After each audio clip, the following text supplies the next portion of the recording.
no music.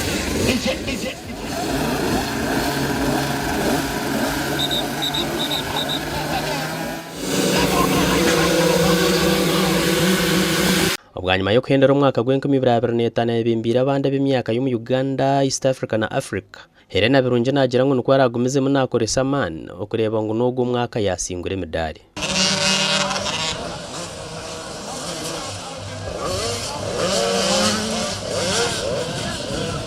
I won almost all the championships of Uganda.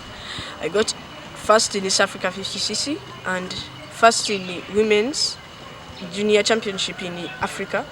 And I thank my sponsors, myself for contributing a lot to train every day, my coach, my parents and my opponents. Omwana ogw'emyaka 10 kandi arugira ha rurengo rw'abataba dige y'amana ga 655 naza kuba nahayana ra ha rurengo rwa dige ine hamane ya 655 kandi nagira ngo ekiti kiramutegana so mukayana n'abandi.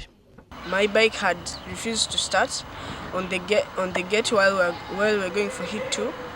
So the mechanic helped me and we started, but still as I had all those problems, I still got number 1. Batwinire targets eshatu z'oko mwaka. Batwenda kutwara ibikopo byona. Tware cha national bakatwe defending cha Africa Ladies Junior Championship, then tukatwara na CSC. So right now akaza Zimbabwe ya defending ekikopo cyeye cy'abacyara abato. Nagira ngo nubu yakoze ari kurunje mu mpaka zo no mwaka guhire ngo bitakagiramwe buzubu ubwaro kugira ngo abarku mutamusente hamwe n'abazirebe nibija gukoraho mwaka gucyo mbase gumiza munasinga.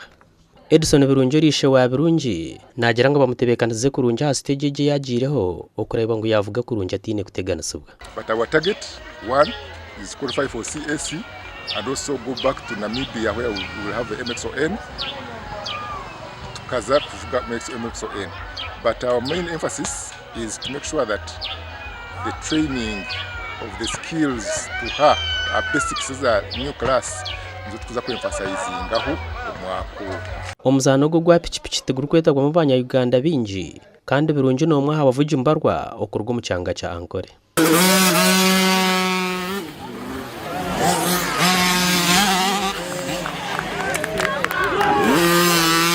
Abwa TV West and Aloysius Byamukama.